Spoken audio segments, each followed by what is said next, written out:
How one simple move after meals helps manage blood sugar spikes. There's a muscle in your lower leg that most people over 60 have never once thought about. It's buried under the calf muscle you can actually see and feel, tucked in close to the bone, and on an ordinary day, you'd never know it's there. But this one small muscle can pull sugar out of your bloodstream naturally, helping your body manage glucose much more efficiently. And it does it while you're just sitting in a chair. If you've ever felt that heavy, foggy crash about an hour after lunch and blamed it on getting older, that crash actually has very little to do with age and a lot to do with whether this muscle is switched on or asleep. I see this pattern constantly in people who come in worried they're developing diabetes and their labs are actually fine, for now. What's really going on is simpler than they expect, and it's something you can start fixing today without a gym membership or a new diet, and without giving up the foods you actually enjoy. Let's talk about what glucose actually is, because you can't understand the fix without understanding the problem first. Glucose is just sugar in its most basic form, and it's fuel. Your brain depends on it almost completely, and your muscles and liver both put it to use too. None of that is bad. Your body is built to use glucose. The trouble starts when a large amount shows up in your bloodstream all at once, and there's nowhere efficient for it to go. You eat a meal, bread, rice, potatoes, pasta, even a fair amount of fruit, and your digestive system breaks it down into glucose fast, which floods straight into your blood. Your pancreas notices the surge and releases insulin, the hormone whose job is to grab that glucose and push it into your cells. Some goes to your muscles. A good amount goes to your liver, where it's packed away as glycogen. That's just your body's short-term reserve tank. But if your muscles are already topped off and your liver's full and you're sitting on the couch after dinner, that leftover sugar has nowhere efficient to go, so your body tucks it into fat storage instead. And your insulin, doing its job almost too well, can drop your blood sugar lower than where it started before you even ate. That's the crash. That's where the fog, the heavy eyelids, the sudden desperate craving for something sweet all come from. It isn't a lack of willpower, it's chemistry. Your brain runs almost entirely on glucose, so when your levels drop fast, it sounds an alarm and demands more fuel, right now. This matters most for anyone past 60. After 40, muscle naturally starts to shrink if you're not actively working to hold on to it. Doctors call this sarcopenia. Less muscle means less capacity to soak up glucose after a meal, which means more pressure lands on your pancreas every single time you eat. Do that for years, and your pancreas starts to wear down. It keeps up for a while, then gradually slows, and eventually your cells begin ignoring the insulin signal altogether, a condition called insulin resistance, where there's plenty of insulin floating around, but the cells have essentially stopped answering the door. I want to be honest about something. For years, I used to tell patients that a normal fasting glucose number meant everything was fine. I was wrong about that. In practice, I rarely see someone dealing with that afternoon fog and sugar craving who actually has clean, effortless blood work behind the scenes. Almost never. The number can sit right at the top of the normal range for years while the pancreas is already working overtime and nobody notices until it finally tips over. Anyway, there's real good news here, and it's the reason I wanted to make this video. While your numbers are still in a normal range, this entire process can be slowed down significantly, and in a lot of cases even reversed. And the tool that does it is something you already own, your muscles. Every muscle cell contains structures that burn glucose for energy, and while you're sitting still, they're running on a low simmer, barely using any fuel.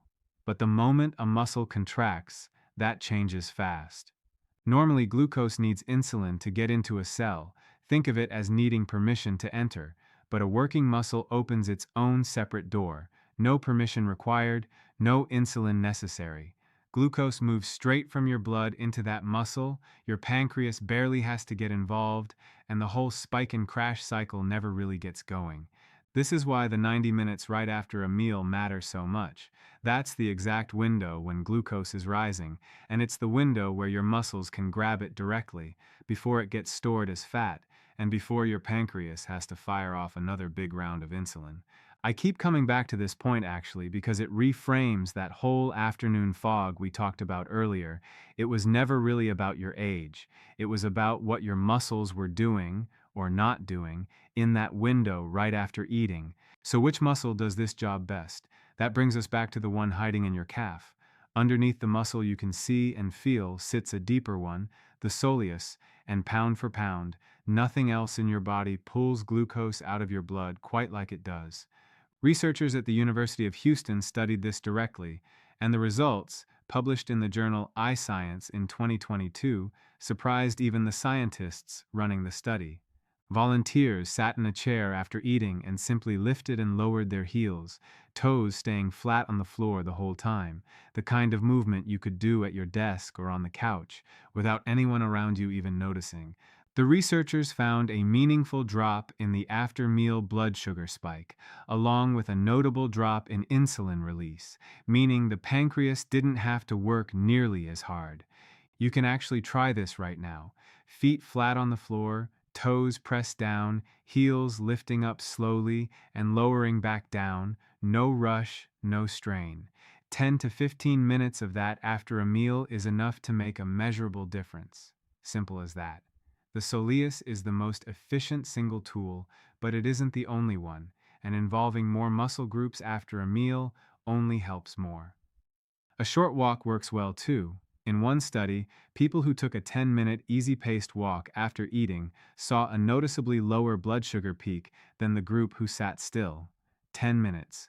Not an hour, not intervals, just moving instead of sitting. Squats work even faster because they engage the biggest muscles in your body, your thighs and glutes. Stand with your feet about shoulder width apart, lower down as far as feels comfortable without straining your knees, and push back up. 10 slow, controlled reps is plenty. A lot of people find it easiest to tie this to something they already do, put the kettle on for tea after dinner, and do your set while it heats up. And then there's the most overlooked tool of all, housework. Most people do it before they eat or long after, once the sugar's already been stored away.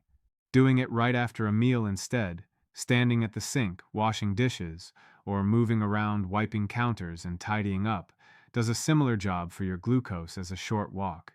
You don't even need motivation for it. You are going to do it anyway. I do want to say something important here, gently.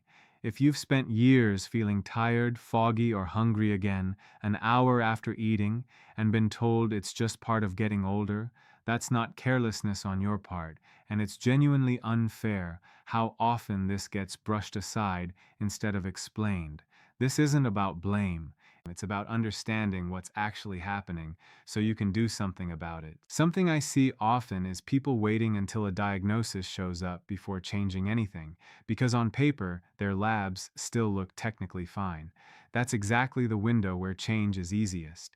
Waiting for a red flag on a lab report means waiting until the pancreas has already been working overtime for years. There's also a mix-up worth clearing up. This doesn't replace medication or supplements you're already taking. If you're on something like metformin or taking berberine or magnesium glycinate, this movement habit works alongside that. It's not a substitute, and any changes to what you're taking need to go through your own doctor, not a video.